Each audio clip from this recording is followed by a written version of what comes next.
Wahai para gaib, seorang makhluk yang bernama Marcel Radipal, semuanya aku serahkan kepada kalian ya gaib, ya gaib. Kalau teluh itu ada segala macam. Ya silahkan buktikan, kirimkan ke saya gitu. Saya nggak percaya loh dengan hal-hal seperti itu. Saya tahu semua rahasia perdukunan tanpa terkecuali.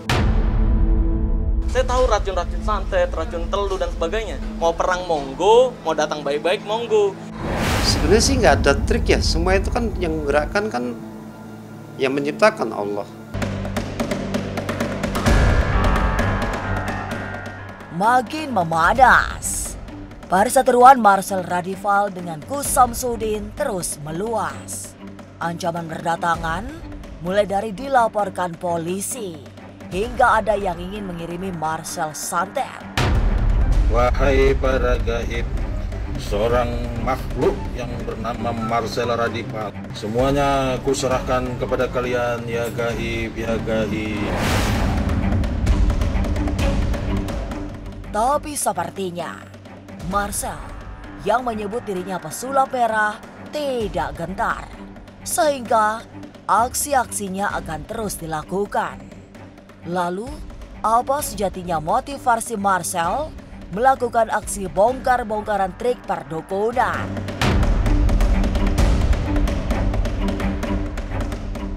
Jangan dulu berlalu, masih akan banyak keganjilan terjadi di sini.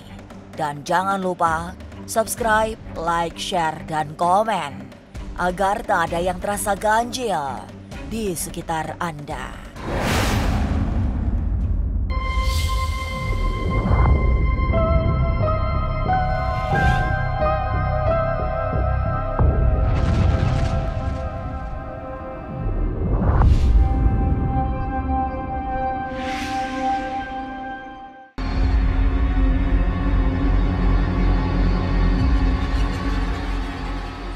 Heboh, Marcel Radipal membongkar trik perdukunan terus terjadi. Pro dan kontra terjadi, sementara dukungan juga berdatangan. Puncak dari aksinya terjadi saat ia mendatangi padepokan Gus Samsudin yang berbuntut panjang. Hingga padepokan tersebut ditutup warga. Pada perkembangannya, kasus perseteruan Marcel yang berjuluk pesulap merah dengan Gus Samsudin berkembang hingga ke ranah hukum. Lantas, apa motivasi Marcel membongkar trik Gus Udin? Saya nuntut untuk pembuktian aja sih. Kalau misalkan asli, ya saya tutup channel kalau ilmunya asli. Tapi kalau ternyata itu trik, ya berarti sesuai apa yang saya bilang. Ya sebenarnya kan kita dari lahir, dari awal juga hidup dituntut untuk mencari rezeki halal gitu. Dan kalau misalkan saya diminta pertanggungjawaban, itu sama saja seseorang yang minta pertanggungjawaban ke polisi ketika maling ditangkap, berusaha untuk mencerdaskan bangsa. Tujuannya kan gitu. Tapi seperti apa sesungguhnya kronologi Marcel berkonflik dengan Gus Samsudin? Awalnya sih sebenarnya saya ini ya buat video yang membongkar trik dia.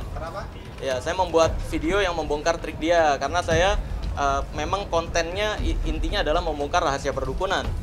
Dan saya nggak pernah tertuju pada satu orang. Biasanya ketika mau membongkar sesuatu, saya cari dulu video yang di YouTube, siapa yang pernah mempraktekkan tersebut. Lalu menurut saya, wah ini kok dibawa berkedok agama atau berkedok apa nih? Nah ini kan membodohi masyarakat. Maka dari itu, kalau yang seperti itu, saya kan nggak bisa melaporkan. Ya kan, melaporkan konten hoax nggak bisa, melaporkan penipuan nggak bisa, karena saya bukan korban. Maka dari itu yang saya bisa lakukan untuk Indonesia, untuk membantu mencapai tujuannya, yaitu mencerdaskan bangsa Indonesia, adalah mengedukasikan bahwa hal tersebut bukan ilmu goib-goiban, tapi itu adalah hanya sekedar trik. Mendatangi itu kan karena dia meyakini itu ilmu asli, lalu melakukan undangan terbuka, membuat video. Ya udah, kalau misalkan memang mau membuktikan silahkan datang, jangan ngomong dari YouTube doang, dia kan gitu. Mau perang monggo, mau datang baik-baik monggo. Lah saya datang baik-baik untuk pembuktian nih. Kalau memang saya salah, ya udah saya tutup channel kok. Saya tutup channel, saya mau belajar di situ. Tapi kalau misalkan benar, ya udah, berarti apa yang saya edukasikan benar kan gitu. Keberanian Marcel mengungkap rahasia Gus Samsudin yang dianggap menggunakan trik masih terus menarik perhatian, terutama dari para praktisi spiritual.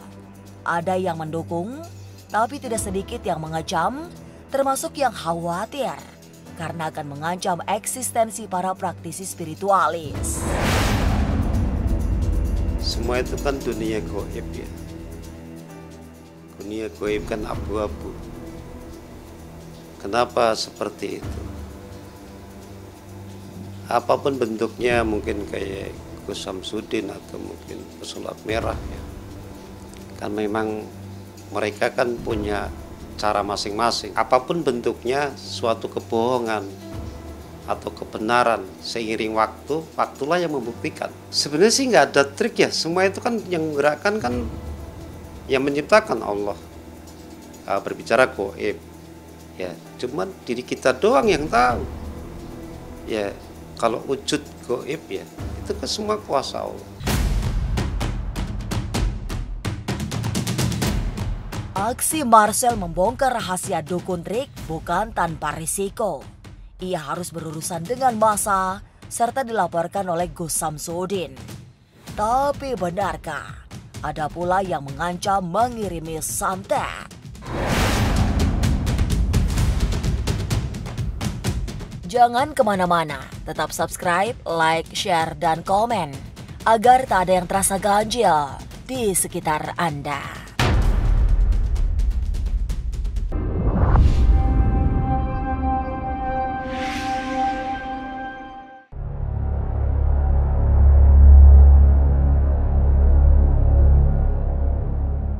Niat membongkar trik perdukunan akan terus dilakukan Marcel.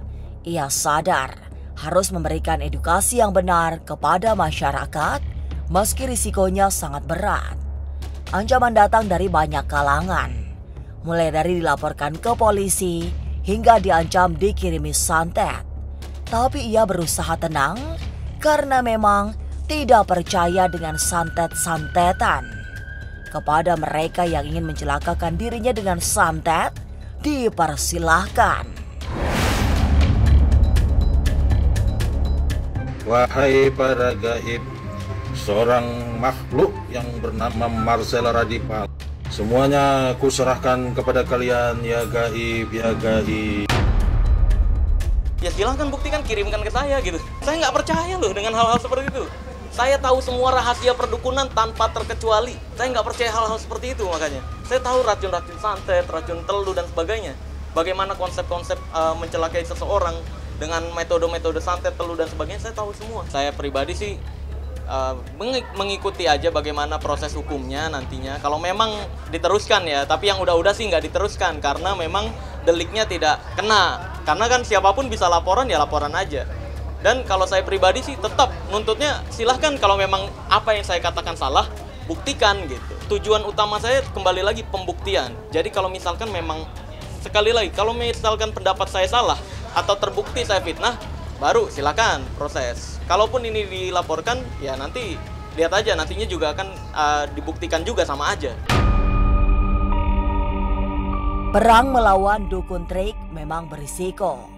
Marcel pahami betul siap itu. Tapi baginya tidak ada jalan untuk balik badan.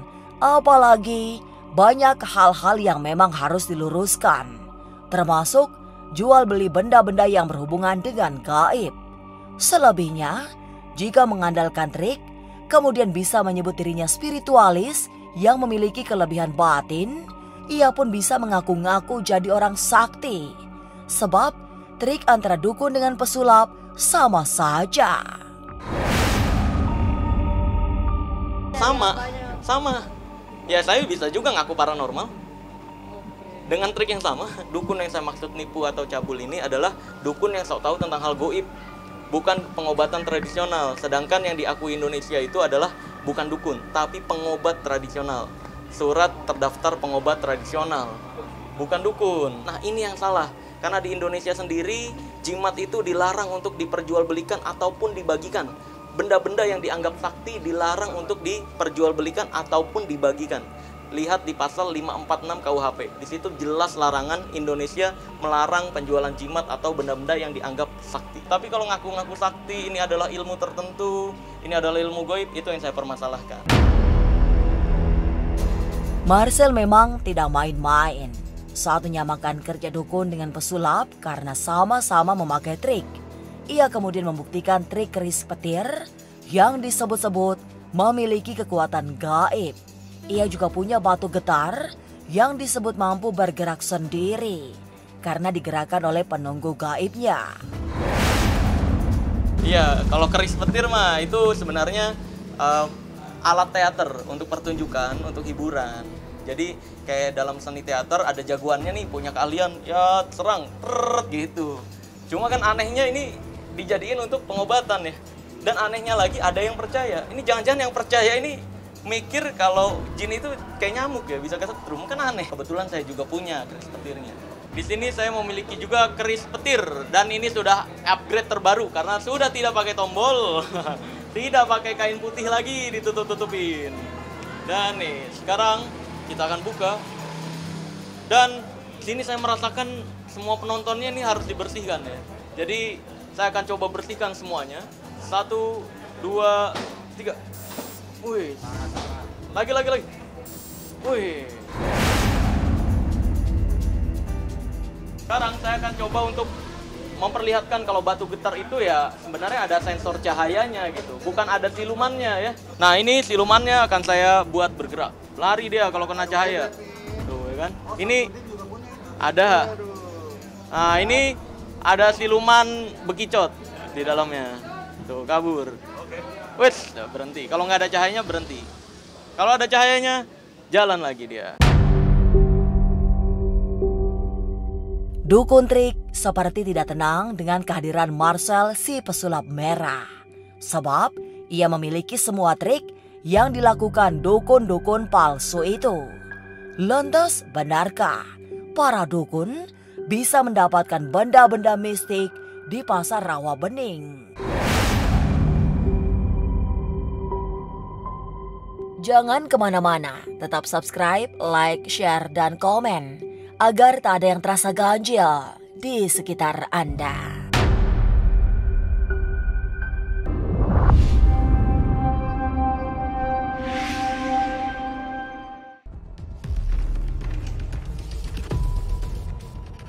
Barangkali Marcel tidak salah saat membongkar rahasia dukun trik, sebab semua alat perdukunan bisa diperoleh dengan mudah. Dan tim Ganjil Misteri bersama Dion Prabowo datang ke Rawabening yang dikenal secara luas sebagai pasarnya alat-alat perdukunan.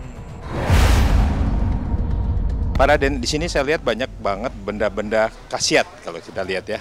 Ada yang disebut kantong macan, saya lihat di sini ada bambu. Ini sebenarnya fungsinya yang artinya dijual di sini untuk biasanya yang datang itu paranormal atau pesulap atau siapa ya? Atau pedagang. Pemakai, ya kebanyakan pedagang. Oh gitu ya. Iya, buat jual lagi. Jual lagi ya. Ada nggak sih sebenarnya khasiatnya kalau orang bilang? Nggak ada ya. Nah seperti ini nih kantong buatan kantong macan ini buatnya dari apa nih Pak Raden? Kulit sapi jadi kantong macan. Dulu kantong macan ini dipakai orang-orang pada zaman dahulu kalau kita katanya mau berangkat ke tempat sesuatu yang tercepat, dia naik namanya kantong macan. Nah kantong macan ini biasanya dipakai orang-orang pada zaman dahulu yang dipakai secara azimah untuk bisa terdapat waktunya 5 jam bisa cuma hanya dapat 10 menit gitu. Kantong macan. Tetapi kantong macan bukan kantong macan yang kecil ini, tapi kantong macan yang besar. Dan macannya asli harusnya gitu. Pengakuan Pak Raden seolah mengejutkan karena pring petuk bisa diperoleh dengan mudah. Harganya tidak terlalu mahal dengan barang yang bagi orang awam terlihat asli. Padahal banyak pring atau bambu petuk yang hasil kerajinan tangan. Lalu ini Pak Raden, ini bambu petuk namanya. Nih kita lihat bambu petuk ini kalau banyak paranormal pakai, katanya ini ada azimahnya.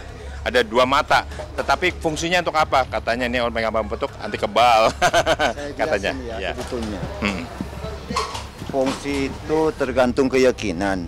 Fungsi itu adalah doa. Doa itu ucapan. Setiap ucapan adalah doa. Keyakinan. Apapun bisa diisi. Kalau sudah yakin, pasti terjadi. Kalau jadi kun fayakun jadi ya? Jadi, kalau sudah Allah berkehendak, tidak ada yang gagal. Yang membedakan asli atau tidak itu di mana, Pak Raden? Bedanya asli atau tidak, ya harus megang satu-satunya atau dua-duanya.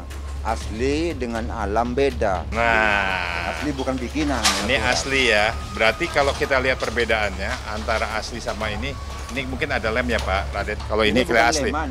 Ini Bukan leman, tidak ada leman. Kalau leman pasti copot. Ini nggak ada leman. Oke. Cuman bentukan. Bentukan ya. Bentuk, ya. Oh, jadi dibentuk ya. Oh, Ini kerajinan tangan. kerajinan tanah. Benda-benda perdukunan yang seolah-olah benda mistik diperjualbelikan secara bebas dengan harga murah. Semua alat-alat dukun bisa ditemukan di banyak tempat di Rawabening, mulai dari pring petuk hingga kantong macan. Tapi berapa sesungguhnya harga benda-benda tersebut? Kalau yang ini ya 750. 750. Iya. Enggak mahal ya? Mahal. Karena kalau ini kan apa namanya? Alam, bukan bikinan. Adanya karena kebetulan gitu, Bang. Tapi saya dengar kalau dijual di tempat luar mahal itu. Beda. Iya. Ada 3 macam. Ada 1, ada 2, ada 3. Yang nomor 1 memang miliaran, tapi nggak ada barangnya gitu. Iya ada. Namanya itu. Namanya itu betul-betul ready, ketemu antara cabang dengan ruas. Ruas ketemu ruas, cabang ketemu cabang. Kalau ini kan mencong, iya kurang ready. Oke. Kalau ini ready tapi bikin kalau kayak begini aslinya bisa miliar. Emang ada pembelinya? Ada, asal ada barangnya ada. Perseteruan antara pesulap merah dengan Gus Samsudin akhirnya melebar hingga ke banyak sisi. Pro dan kontra ikut pula mengiringi persoalan ini sehingga menjadi polemik yang berkepanjangan.